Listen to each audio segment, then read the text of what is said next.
सुप्रभात बच्चों, मैं लवकेश गुप्ता टीजीटी हिंदी माँ कल्याणिका पब्लिक स्कूल पेंडा रोड छत्तीसगढ़ से। हम लोग आज पढ़ रहे हैं भारत की खोज जो कक्षा 8 हिंदी के पाठ्यक्रम में लगी हुई है। इसको लिखा है जवाहरलाल नेहरू जी ने। आज हम लोग इसका पहला पाठ पढ़ेंगे जो है अहमदनगर का किला। ये किताब जो है भारत की खोज, ये भारत के प्रथम प्रधानमंत्री पंडित जवाहरलाल नेहरू जी द्वारा लिखी गई एक पुस्तक है, द डिस्कवरी ऑफ इंडिया। उसका ये हिंदी अनुवाद है जिसको हम लोग पढ़ेंगे। तो आइए हम लोग चलते हैं पाठ की तरफ। अहमदनगर का किला 13 अप्रैल 1944, 13 अप्रैल 1944 की ये बात है। यह मेरी 9वीं जेल यात्रा थी। नेहरू जी बता रहे हैं कि वो 9वीं जेल मतलब 9 बार वो जेल जा चुके। उस समय क्या आजाद स्वतंत्रता संग्राम चल रहा था, तो अंग्रेज लोग जो भी स्वतंत्रता संग्राम में शामिल होते हैं उन लोगों को पकड़ के जेल में डाल देते थे। उनमें एक नेहरू जी भी थे। तो ये नेहरू जी की 9वीं जेल यात्रा थी। अहमदनगर में उनको कैद किया जा रहा था। हमें यहाँ आए 20 महीने से भी अधिक समय हो चुका। 20 महीने का मतलब लगभग 1.5 साल से भी अधिक समय हो चुका है। जब हम यहाँ पहुंचे तो अंधियारे आकाश में झिलमिलाते दूज के चांद ने हमारा स्वागत किया। दूज का चांद मतलब जो परिवा होता है, जिसको आप प्रथम बोलते हैं। जब अंधेरी रात खत्म होती है और उजियाली रात शुरू होती है, जिसको हम अंधेरी रात को कृष्ण पक्ष और उजियाली रात को शुक्ल पक्ष कहते हैं। तो जब ये शुरू होती है तो पहले को तो हम परिवा बोलते हैं, जो दूसरा होता है उसको हम दूज बोलते हैं। तो जो दूज का चांद होता है, ठीक है, कई बार वो बहुत खूबसूरत दिखता है, इसलिए उन्होंने ऐसा कहा, ठीक है, कि झिलमिलाते दूज के चांद ने हमारा स्वागत किया। शुक्ल पक्ष शुरू हो चुका था। शुक्ल पक्ष एक शब्द है, आप समझिए इसको।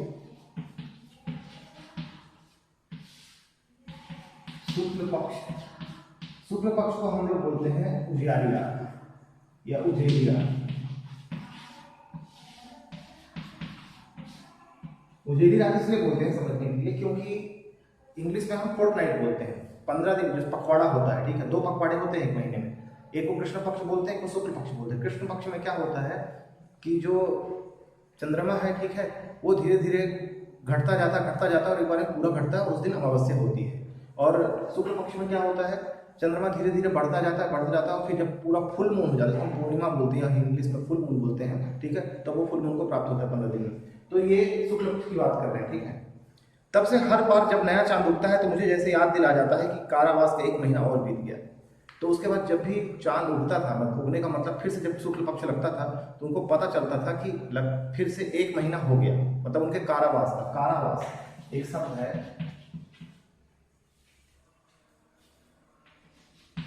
कारावास।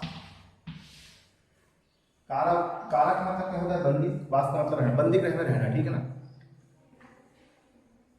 चांद मेरी बंदी जीवन का स्थायी सहचर रहा है। वो कह रहे हैं चांद मेरे जब तक मैं बंदी रहा जेल में, तब तक ये मेरा सहचर रहा। सहचर का मतलब क्या होता है, साथी, साथ चलने वाला। सहचर में क्या मतलब है, सहचर का मतलब है साथी, जो साथ में रहते हैं। सह माने साथ, चल माने चलने वाला, जो साथ में चले, ठीक है। तो कह रहे हैं मतलब वहां जेल में क्या स्थिति रही होगी उनके साथ, कोई था नहीं, पूरा अंधेरा था चारों तरफ जेल के अंदर, केवल चांद को देख सकते थे। तो बोलते थे कि चांद मेरा साथी था। वह मुझे इस बात की याद दिलाता था कि अंधेरे के बाद उजाला होता है। कितनी अच्छी बात कही उन्होंने। मतलब वो चांद उनको याद दिलाता था कि घबराओ नहीं, अंधेरे के बाद उजाला जरूर होगा, ठीक है, मतलब आप जेल से रिहा होंगे, ठीक है, और ये देश आजाद जरूर होगा। आगे देखिए, दूसरी जेलों की तरह यहाँ अहमदनगर के किले में भी मैंने बागवानी करना शुरू कर दिया, ठीक है। बागवानी का मतलब तो आप समझते हैं सभी लोग, ठीक है, पेड़ पौधों को लगाना बाग में, ठीक है, क्योंकि जेल में जैसे लोग बंद रहते हैं, सुबह उनको निकाल दिया जाता है, फिर उनसे काम लिया जाता है। तो वो बोल रहे हैं कि जेल में बंद रहने के बाद भी मैंने यहाँ अहमदनगर किले में दूसरी जगह की तरह जहाँ जहाँ उनको कैद किया गया था उसकी जगह, उसी तरह यहाँ भी उन्होंने बागवानी करना शुरू कर दिया। मैं रोज कई घंटे तपती धूप में भी फूलों के लिए क्यारियां बनाने में बिताने लगा, ठीक है। वो कई घंटे जो है फूलों के लिए क्यारियां बनाते थे, ठीक है ना। मतलब क्या एक लाइन बनानी पड़ती है, उसमें फूलों को लगाना पड़ता है, ठीक है। तो उनके लिए वो क्यारियां बनाते रहते थे और हम क्यारी बना के फिर उसका रास्ता बनाए ताकि पानी वहां तक पहुंच सके। आप सब ने देखा होगा, अक्सर बागवानी करते हैं लोग, ठीक है, स्कूलों में, कॉलेजों में, घर में भी लोग करते हैं, तो क्यारियां बनाते हैं, ठीक है। मिट्टी बहुत खराब थी, पथरीली और पुराने मलबे और अवशेषों से भरी हुई। अब बता रहे हैं, देखिए यहाँ पर एक संदेश भी हो, ये बताना चाह रहे हैं कि मिट्टी बहुत खराब थी वहाँ की, ठीक। उसकी जब खुदाई करते तो वहाँ मलबे और अवशेष भरे पड़े थे, तो क्यारियां बनाने में बड़ी दिक्कत जाती थी। चूंकि यह इतिहास स्थल है और इसलिए अतीत में इसने कई युद्ध और राजमहलों की दुरभिसंधियां भी देखी। चूंकि ये ऐतिहासिक स्थल है, किला है, चूंकि वहां को बंद किया जा रहा था, तो उसने कई सारे युद्ध और दुरभिसंधियां भी देखी। तो जब युद्ध किला पुराने जमाने में तो बहुत युद्ध होते थे, ठीक है, तो बता रहे चूंकि ये किला है इसलिए यहाँ पर बहुत सारे युद्ध हुए होंगे और इस किले ने बहुत सारी दुर्लभ संधियां भी देखी होंगी। दुर्लभ संधियों का मतलब क्या है? दुर का मतलब होता है बुरा, ठीक है, अभिसंधियां मतलब कि लोग आपस में संधि कर लेते थे, ठीक है, कि जब युद्ध होता था तो लोग आपस में संधि कर लेते थे और उसके बाद फिर जो है संधियों को तोड़ करके फिर हमला कर देते थे। तो ऐसे कई सारे युद्ध उसने देखे होंगे, ठीक है, उसके बारे में बता रहे हैं। घटनाओं की दृष्टि से इसकी कोई विशेष अहमियत भी नहीं है, पर उससे एक जुड़ी एक घटना आज भी याद की जाती है। अब वो कह रहे हैं कि यह इस किले में इतनी सारी घटनाएं हुई हैं, ठीक है, कि कुछ खास महत्व तो नहीं रखता, लेकिन एक विशेष बात है जो महत्व रखती है। और ये बात क्यों कह रहे हैं? देखिए दुर्लभ संधियों की बात क्यों की उन्होंने, कि जैसे युद्ध होता था, अंग्रेजों से युद्ध हुआ तो अंग्रेजों ने क्या किया, ठीक है भाई संधि कर ली कि आप हमें इतना पैसा दे दीजिए, उसके बाद हम आपके ऊपर आक्रमण नहीं करेंगे, ठीक है, ये जो भी जैसा भी। लेकिन बाद में अगर उनको ये पता चला कि यहाँ कोई बारिश नहीं है तो उन्होंने उस किले पर कब्जा ही कर लिया। ये है दुर्लभ संधियां, ठीक है ना। तो उन्होंने कहा कि ये इस जगह से जुड़ी कोई विशेष घटना तो नहीं, लेकिन एक घटना है जो बहुत ही महत्वपूर्ण है। वो क्या है? चांद, यह घटना है चांद बीवी नाम की एक सुंदर महिला के साहस की कहानी, जिसने इस किले की रक्षा के लिए अकबर की शाही सेना के विरुद्ध हाथ में तलवार उठाकर अपनी सेना का नेतृत्व किया, परंतु उसकी हत्या उसके अपने ही एक आदमी के हाथ हुई। वो कह रहे हैं कि चांद बीवी नाम की एक महिला थी, बड़ी सुंदर महिला थी, जिसने अकेले दम पर अकबर की सेना का मुकाबला कर तलवार उठाई, ठीक है। अक्सर महिलाएं सब काम नहीं करती, लेकिन जैसे रानी लक्ष्मीबाई को आप जानते हो, वैसे चांद बीवी ने जो है, ठीक है, उन्होंने भी अपने किले को बचाने के लिए सेना से लोहा लिया, ठीक है, खुद तलवार उठा ली उन्होंने, ठीक है, वो जबकि रानी थी उसके बाद उन्होंने तलवार उठा लिया। लेकिन बाद में फिर बता रहे हैं कि वो उनके साथ विश्वासघात हुआ, उनके किसी अपने ही आदमी ने उनकी हत्या कर दी। खुदाई के दौरान हमें जमीन की सतह के बहुत नीचे दबे हुए प्राचीन दीवारों के हिस्से और कुछ गुंबदों और इमारतों के ऊपरी हिस्से मिले। हम बहुत दूर नहीं जा सके, क्योंकि न तो अधिकारियों से इसकी मंजूरी मिली और न ही हमारे पास इस काम को जारी रखने के साधन थे। अब कह रहे हैं कि जब हम खुदाई कर रहे थे तो हमको बहुत सारे अवशेष, ठीक है, अवशेष का मतलब क्या होता है? किसी चीज का टूटा फूटा हिस्सा, ठीक है ना, किसी पुरानी इमारत का टूटा फूटा हिस्सा जो जमीन के नीचे दबा हुआ था, जब वो उसको खुदाई करते हैं नीचे उनको गुंबद मिल रहे हैं, ठीक है, दीवारें मिल रही हैं, ऐसे टुकड़े मिल रहे हैं, पता चल रहा है नीचे कुछ दबा हुआ है। लेकिन वो कह रहे हैं कि हम ज्यादा अंदर तक नहीं जा सकते, हम ज्यादा खुदाई नहीं कर सकते। क्यों? क्योंकि जो अधिकारी थे उनकी तरफ से हमें कोई अनुमति भी नहीं थी, और दूसरी बात हमारे पास ना तो ऐसे कोई साधन थे, टूल्स होते हैं, न तो उनके पास ऐसे कोई औजार थे जिसके जरिए वो खुदाई कर सकें उस तरह की। अब मैंने कुदाल छोड़कर हाथ में कलम उठा ली। अब वो कह रहे हैं कि अब क्या किया मैंने? अब बागवानी छोड़ दी है मैंने, जब परिस्थिति आई तो मैंने अब कुदाल छोड़कर, कुदाल एक हथियार होता है, औजार होता है जो खेती बाड़ी करने के काम में आता है, ठीक है, जैसे लोग क्यारियां बनाते हैं, ठीक है, वो कुछ इसमें ऐसा रहता है,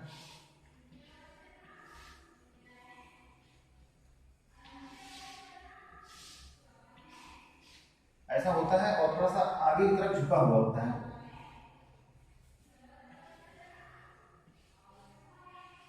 मतलब ऊपर की तरफ तो सकरा होता है, नीचे की तरफ थोड़ा चौड़ा होता है कि मिट्टी को अधिक गहराई से हटा सके, ठीक है, ज्यादा मात्रा में। तो वो कह रहे कुदाल उठाकर मैंने अब कलम उठा ली, मतलब अब लिखना शुरू कर दिया। पर मैं जब तक आजाद नहीं हो जाता और कर्म के माध्यम से वर्तमान को अपने अनुभव का हिस्सा नहीं बना लेता, मैं उसके बारे में नहीं लिख सकता। अब ये क्या कह रहे हैं? वर्तमान की बात कर रहे हैं। जब तक मैं यहाँ से आजाद नहीं हो जाता और जो मेरा कर्म है वो मेरे वर्तमान का हिस्सा नहीं बन जाता, तब तक मैं उसको नहीं लिख सकता। इसका कहने का मतलब क्या है कि जो वर्तमान में घटनाएं घट रही हैं उसको मैं नहीं लिख सकता। क्यों नहीं लिख सकता? क्योंकि जब मैं आजाद हो जाऊंगा तभी तो मैं लिखूंगा। वर्तमान में मैं क्या लिख लूंगा? अभी तो मैं आजाद नहीं हूं, कि तो मैं गुलाम हूं, यहाँ मैं अगर किले में कैद हूं। तो जब मैं आजाद हो जाऊंगा तब मैं वर्तमान के बारे में लिखूंगा, ठीक है। तो अभी वो अतीत के बारे में लिखने की बात कह रहे हैं। न ही पैगंबर की भूमिका अख्तियार कर मैं फिलहाल भविष्य के बारे में लिख सकता हूँ। और कह रहे ना ही तो मैं पैगंबर की भूमिका अख्तियार कर लूँ। पैगंबर क्यों कहा उन्होंने? क्योंकि देखिए पैगंबर का मतलब होता है संदेशवाहक, ठीक है, ऐसा मानते हैं। खासकर ये शब्द जो है ये ईसाई और मुस्लिम धर्म में इस्तेमाल होता है, ठीक है, क्योंकि वहाँ पैगंबर हुए हैं, प्रोफेट जिनको हम बोलते हैं। जैसे कि मुस्लिमों में प्रोफेट मोहम्मद है, ठीक है ना, पैगंबर मोहम्मद है। तो ऐसा मानते हैं कि अल्लाह जो है, उनके जो ईश्वर है, अल्लाह जो है वो ईश्वर उनको संदेश देता था और वो संदेश को लेते थे, फिर वो लोगों को बताते थे। तो आने वाली चीज़ों के बारे में भी उनको पता होता था। तो कह रहे कि ना तो मैं वर्तमान के बारे में लिख सकता हूँ इसलिए कि मैं भी आज़ाद नहीं हूँ, और न ही मैं भविष्य के बारे में लिख सकता हूँ क्योंकि मैं कोई पैगंबर तो हूँ नहीं जिसको खुदा का संदेश मिल रहा हो या ईश्वर का संदेश मिल रहा हो और मैं सब बातें बता दूँ, ठीक है, क्योंकि मुझे कुछ खुद नहीं मालूम है कि मैं आज़ाद हो पाऊंगा या नहीं, इसलिए वो ऐसी बात कह रहे हैं। बचा रहता है अतीत, पर मैं उसके बारे में भी किसी इतिहासकारी विद्वान की तरह विद्वतापूर्ण शैली में नहीं लिख सकता। अभी कह रहे हैं कि मेरे पास बचा है अतीत। अतीत का मतलब क्या होता है? अतीत का मतलब होता है बीता हुआ।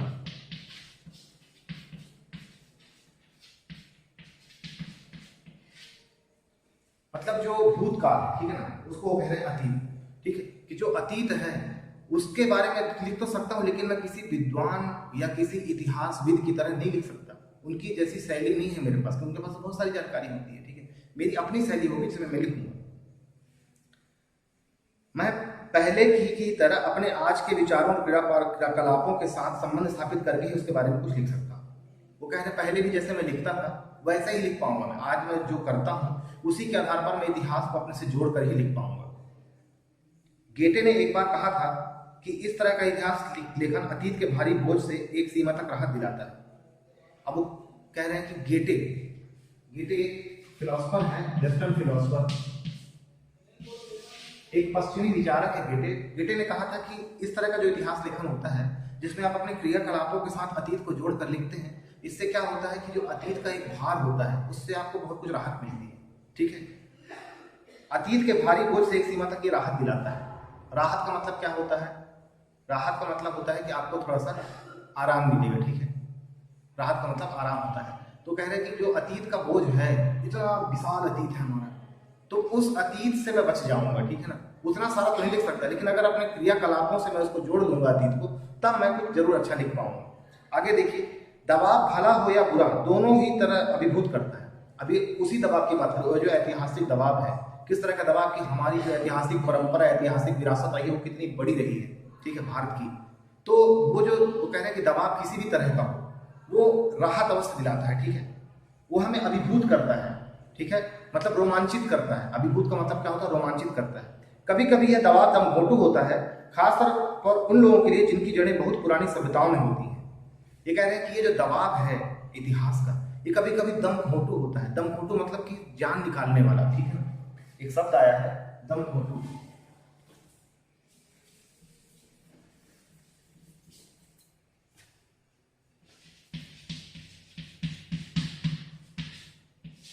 दमघोटू का मतलब क्या है? जान निकालने वाला।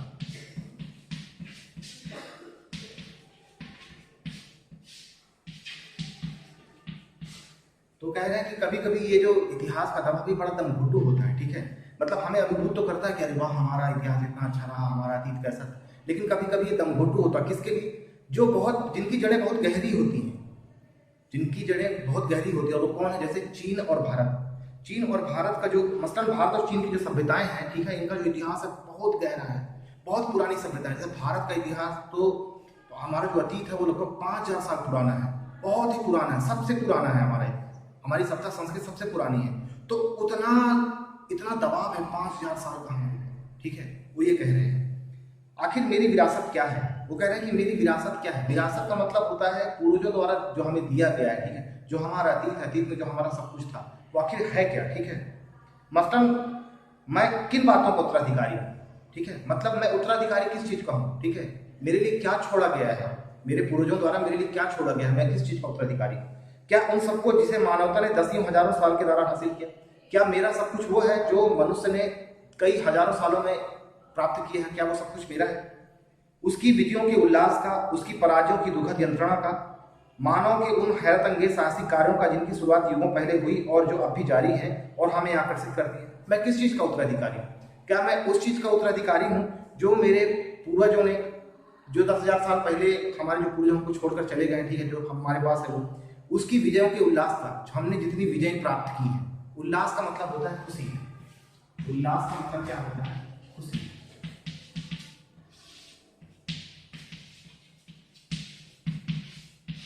और एक शब्द और आया है यंत्रणा। यंत्रणा का मतलब क्या होता है? यातना।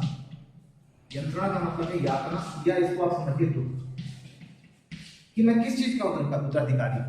उन 10,000 सालों में पाई गई विजयों के उल्लास का जो हमारे मानव सभ्यता ने प्राप्त की है, या उनके द्वारा दी गई यंत्रणा का जो दूसरों को या उनको मिली यंत्रणा का, ठीक है ना, उसकी पराजयों की दुखद यंत्रणा का, मतलब उसको जो पराजय मिली है, उसके पराजय होने के बाद जो उसको यात्रा मिली। यात्रा का मतलब क्या है? हमारे यहाँ सब चीजों को तोड़ फोड़ दिया गया, ठीक है ना, हमारे जो मंदिर थे, जो भी ऐतिहासिक बड़े बड़े स्थल थे, सबको तोड़ा गया इतिहास में। ठीक है, आप सब इस बात को बहुत अच्छे से जानते हैं। नालंदा जैसे विश्व के सबसे बड़े जो एक विश्वविद्यालय था, ठीक है, उसके पुस्तकालय में आग लगा दी गई। ये सब चीजों को तोड़ने से जो मन में दुख, तो मैं क्या उन चीजों को उत्तराधिकारी हूँ? ये कह रहे हैं, ठीक है।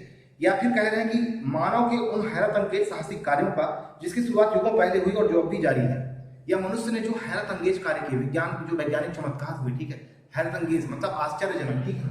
हैरत अंगेज का मतलब क्या है? आश्चर्यजनक शब्द है हैरत अंगेज, मतलब आश्चर्य।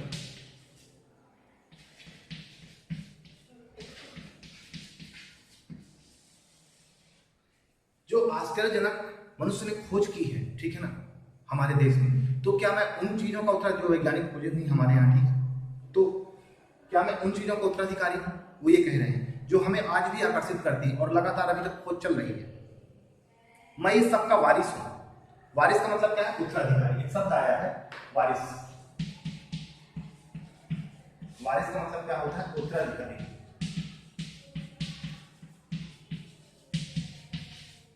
तो कह रहे हैं कि क्या मैं इन सब चीजों का वारिस हूं? क्या मैं इन सब चीजों का उत्तराधिकारी हूं? ठीक है। साथ ही उस सब का भी जिसमें पूरी मानव जाति की साझेदारी है। वो कह रहे हैं कि हाँ, ये जो चीजें हुई हैं, मानव की विजयों के उल्लास का, मतलब उसके सुख का और उसकी पराजय की यंत्रणा का, और जो हैरतअंगेज वैज्ञानिक खोजें हुई वो सब, ठीक है, मैं इन सब का वारिस हूँ, मैं इन सब का उत्तराधिकारी हूँ। और उस सब का भी मतलब पूरी मानव जाति की साझेदारी है। वो सारे काम जिसमें मनुष्य ने मिलकर हाथ बढ़ाया, उन सब का मैं वारिस हूँ, ठीक है। हम भारतवासियों की विरासत में एक खास बात है, मतलब हम जो भारतवासी हैं, हमको जो विरासत में मिला है, एक खास बात है जो अनोखी नहीं है, क्योंकि कोई व्यक्ति औरों से एकदम अलग नहीं होता। जो कहते हैं अनोखी, अनोखा का मतलब क्या होता है? आश्चर्य। अनोखा का मतलब क्या होता है? आश्चर्य।